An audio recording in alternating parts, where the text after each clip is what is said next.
नमस्कार साथियों, स्वागत है आपका अपने YouTube चैनल जीवी एकेडमी पर। तो दोस्तों, आज है दिनांक 14/7/2025 यानी कि 14 जुलाई 2025 और आज से रिलेटेड जितने भी महत्वपूर्ण क्वेश्चन होंगे करंट अफेयर्स के, वो हम आज कवर करेंगे। तो दोस्तों, चैनल पर अगर आप पहली बार आए हो तो चैनल को सब्सक्राइब ज़रूर करें। अब हम चलते हैं आज के क्वेश्चन नंबर 1 की तरफ। पहला क्वेश्चन है कि हाल ही में इंटरनेशनल रॉक डे कब मनाया गया है। दोस्तों, इसका सही आंसर है ऑप्शन सी, 13 जुलाई। इंटरनेशनल रॉक डे, अंतर्राष्ट्रीय चट्टान दिवस। इंटरनेशनल रॉक डे यानी अंतर्राष्ट्रीय चट्टान दिवस हर साल 13 जुलाई को व्यापक रूप से मनाया जाता है ताकि लोग चट्टानों और उनके महत्व के बारे में अधिक जान सकें। क्योंकि आप लोग जानते हैं कि हमें चट्टानों से बहुत सारे खनिज प्राप्त होते हैं, इसलिए मानव जीवन में चट्टानों का बहुत ही बड़ा महत्व है। अब हम चलते हैं। तो देखिए दोस्तों, कल था 12 जुलाई और कल हमने मनाया था world Malala day. World Malala day Malala Yousafzai की याद, मलाला यूसुफजई का जन्म दिवस है और उन्होंने लड़कियों की शिक्षा के अधिकार पर अधिक जोर दिया था, इसलिए 12 जुलाई को वर्ल्ड मलाला डे मनाया जाता है और 13 जुलाई को मनाया जाता है इंटरनेशनल रॉक डे यानी कि अंतर्राष्ट्रीय चट्टान दिवस। अब हम चलते हैं आज के अगले क्वेश्चन की तरफ। अगला क्वेश्चन है हमारा, हाल ही में राज्यसभा के लिए कितने लोगों को नामित किया गया है, यानी कि राज्यसभा के लिए कितने लोगों को नॉमिनेट किया गया है। तो इसका सही आंसर है ऑप्शन सी, यानी कि 4 सदस्य। तो 13 जुलाई 2025 को 13 जुलाई 2025 को 4 लोगों को राज्यसभा के लिए नॉमिनेट किया गया है और ये नॉमिनेशन किसके द्वारा किया गया? राष्ट्रपति द्रौपदी मुर्मू द्वारा। तो हाल ही में राष्ट्रपति द्रौपदी मुर्मू द्वारा हर्षवर्धन श्रृंगला, उज्ज्वल देवराम निकम, मीनाक्षी जैन और सी सदानंदन मास्टर को राज्यसभा के सदस्य के रूप में नामित किया गया है, यानी कि इन 4 लोगों को नामित किया गया है। अब इनका कार्यकाल कितना रहेगा? तो प्रत्येक राज्यसभा सदस्य का कार्यकाल 6 वर्ष का होता है। कितने वर्ष का होता है? 6 वर्ष का होता है। तो इस हिसाब से इन 4 नामित राज्यसभा सदस्यों का कार्यकाल 13 जुलाई से प्रारंभ हुआ है, तो कब तक चलेगा? 13 जुलाई 2025 से लेकर 12 जुलाई 2031 तक रहेगा, यानी कि 6 साल इनका कार्यकाल रहेगा। तो दोस्तों, अब हम चलते हैं अगले क्वेश्चन की तरफ। तो हमारा अगला क्वेश्चन है कि हाल ही में भारत के दूरसंचार विभाग, मतलब department of technology, telecommunication, department of telecommunication द्वारा कौन सी योजना प्रारंभ की गई है? तो इसका सही आंसर है संचार मित्र योजना। यह योजना 13 जुलाई को प्रारंभ की गई है और इस योजना का मुख्य उद्देश्य डिजिटल सुरक्षा, साइबर धोखाधड़ी की रोकथाम और जिम्मेदार मोबाइल उपयोग के बारे में लोगों को जागरूक करना है। जैसे कि आप आजकल देख रहे हैं कि साइबर फ्रॉड कितनी मात्रा में बढ़ गए हैं। अनजान नंबरों से कॉल आना साइबर धोखाधड़ी की श्रेणी में आता है और जिम्मेदार मोबाइल उपयोग के बारे में लोगों को जागरूक बनाना है। इस पहल का उद्देश्य नागरिकों और दूरसंचार पारिस्थितिकी तंत्र के बीच की खाई को कम करना है, यानी कि ह्यूमन और जो टेक्नोलॉजी संबंधी जो चीज़ें हैं उनके बीच में जागरूकता को बढ़ाना है। तो अब हम चलते हैं अपने अगले क्वेश्चन की तरफ। अगला क्वेश्चन है, हाल ही में किसने विंबलडन 2025 महिला एकल खिताब जीता है, यानी कि किस महिला ने महिला एकल खिताब जीता है? तो इसका सही आंसर है ऑप्शन बी, ईगा स्वियाटेक। अब ईगा स्वियाटेक कौन है? ये जो फोटो में दिख रही हैं आपको, ये है ईगा स्वियाटेक। पोलैंड की 24 वर्षीय, इनकी एज कितनी है? 24 वर्षीय। पोलैंड की 24 वर्षीय ईगा स्वियाटेक ने 12 जुलाई को विंबलडन 2025 के महिला एकल फाइनल में यूनाइटेड स्टेट्स यानी कि यूएस की अमांडा अनीशिमोवा को हराया है, यानी कि जो हराया है वो कहाँ की है? यूएस की। और ये जो जीती हैं वो कहाँ की हैं? पोलैंड की। पोलैंड की हैं ये महिला। उन्होंने एक तरफा मुकाबले में 6-0 से आसान जीत दर्ज की। उन्होंने अपना पहला विंबलडन खिताब जीता और टेनिस इतिहास में कुल 6 ग्रैंड स्लैम खिताबों के साथ अपनी जगह पक्की कर ली। यानी कि यह उनका पहला विंबलडन खिताब है। कुल 6 ग्रैंड स्लैम है जिनमें से एक इगा स्वियाटेक के नाम पर हो गया है।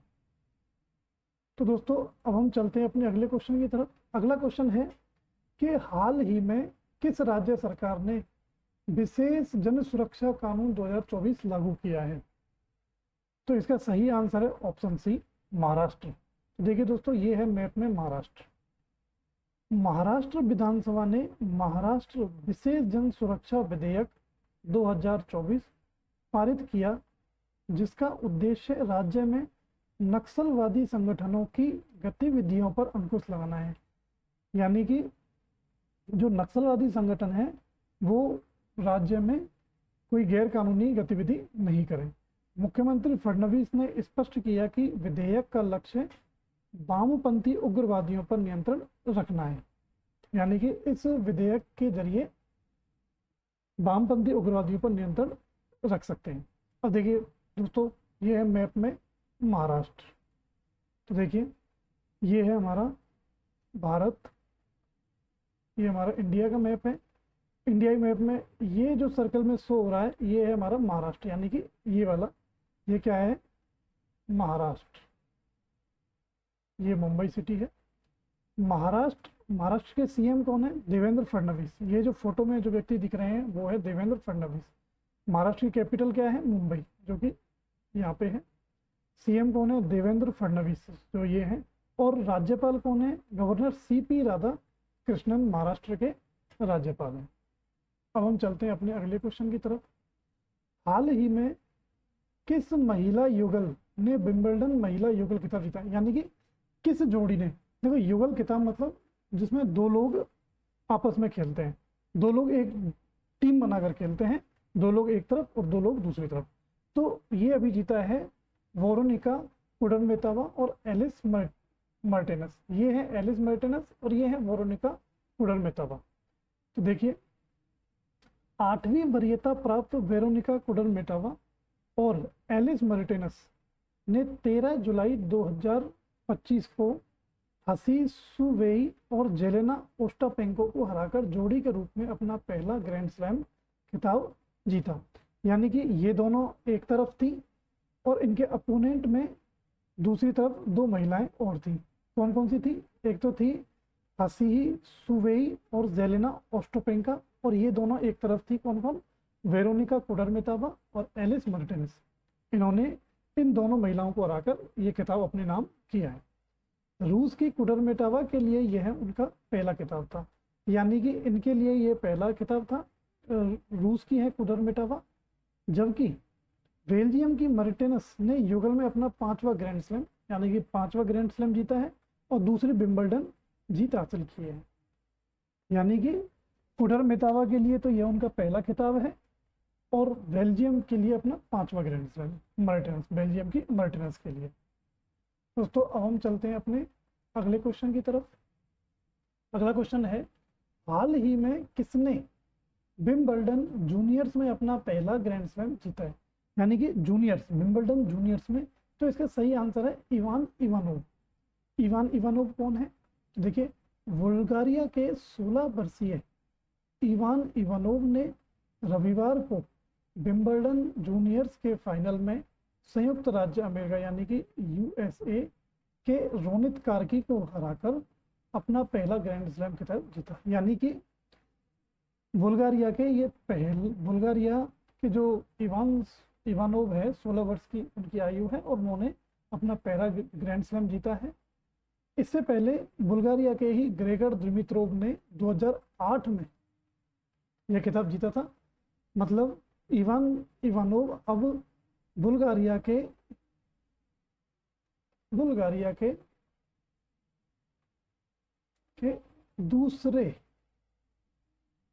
दूसरे खिलाड़ी हैं जिन्होंने विंबलडन जूनियर्स में अपना खिताब जीता है। और पहले कौन है? पहले हैं ग्रेगर दिमित्रोव, जिन्होंने 2008 में जीता था। दोस्तों अब हम चलते हैं अपने अगले क्वेश्चन की तरफ। अगला क्वेश्चन है, हाल ही में भारतीय सेना ने श्री अमरनाथ यात्रा की सुरक्षा के लिए कौन सा ऑपरेशन शुरू किया है? देखिए दोस्तों, वर्तमान में अमरनाथ यात्रा चल रही है और अमरनाथ यात्रा में यात्रियों की सुरक्षा के लिए भारतीय सेना द्वारा कौन सा ऑपरेशन प्रारंभ किया गया है? तो इसका सही आंसर है ऑपरेशन शिवा। भारतीय सेना ने जम्मू कश्मीर में श्री अमरनाथ यात्रा के सुरक्षित और सुचारू संचालन को सुनिश्चित करने के लिए ऑपरेशन सेवा 2025 शुरू किया है। यानी कि जो अमरनाथ यात्रा में जो यात्री हैं उनको किसी भी प्रकार की कठिनाई ना हो, किसी भी प्रकार का उन पर हमला ना हो, इसलिए उन्होंने ऑपरेशन सेवा प्रारंभ किया है। इस अभियान में भारी संख्या में सैनिकों की तैनाती की गई है।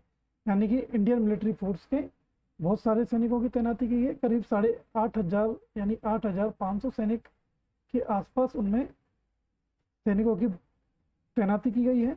आधुनिक निगरानी उपकरण है, प्रत्येक तरह के यहाँ पे आधुनिक निगरानी उपकरण है कि कहीं कोई बम से हमला ना हो जाए या किसी प्रकार की और घटना ना हो जाए। और आपदा संबंधी उपाय भी हैं, यानी जैसे भूस्खलन होना, बर्फ गिरना, बाढ़ आना, कई प्रकार की आपदा संबंधी उपाय भी शामिल हैं। इस वर्ष पाकिस्तान समर्थित समूहों से बढ़ते खतरों के कारण यह सुरक्षा अभियान अत्यंत महत्वपूर्ण है। पाकिस्तान समर्थित समूहों से बढ़ते खतरे, यानी कि कोई आतंकवादी हमला ना हो जाए, इस वजह से भी यह सुरक्षा अत्यंत महत्वपूर्ण की गई है। तो दोस्तों आज का हमारा अंतिम क्वेश्चन, हाल ही में किस तेलुगु अभिनेता की 83 वर्ष की आयु में मृत्यु हो गई है? तो इसका सही आंसर है कोटा श्रीनिवास राव। तो ये जो फोटो में दिख रहे हैं ये व्यक्ति कौन है? कोटा श्रीनिवास राव। ये तेलुगु अभिनेता हैं और भारतीय जनता पार्टी के पूर्व विधानसभा सदस्य भी यह रह चुके हैं। इनका आज ही यानी 13 जुलाई को 83 वर्ष की आयु में हैदराबाद में मृत्यु हो गई। इन्हें भारतीय सिनेमा में अच्छे प्रदर्शन के लिए वर्ष 2015 में पद्मश्री पुरस्कार से सम्मानित किया गया था। यह था तेलुगु इंडस्ट्री में बहुत ही नाम अपने प्रदर्शन से बनाने वाले जो तेलुगु अभिनेता हैं वो है कोटा श्रीनिवास राव, जिनका आज निधन हो गया। तो दोस्तों आज के लिए इतना ही। 14 जुलाई से रिलेटेड जितने भी करंट अफेयर्स थे वो मैंने इस वीडियो के माध्यम से आपको समझा दिए हैं। दोस्तों अगर आपको वीडियो का कंटेंट अच्छा लगा हो और क्वेश्चन अच्छे लगे हों तो चैनल को सब्सक्राइब जरूर करें, और दोस्तों के साथ अपने शेयर जरूर करें। धन्यवाद।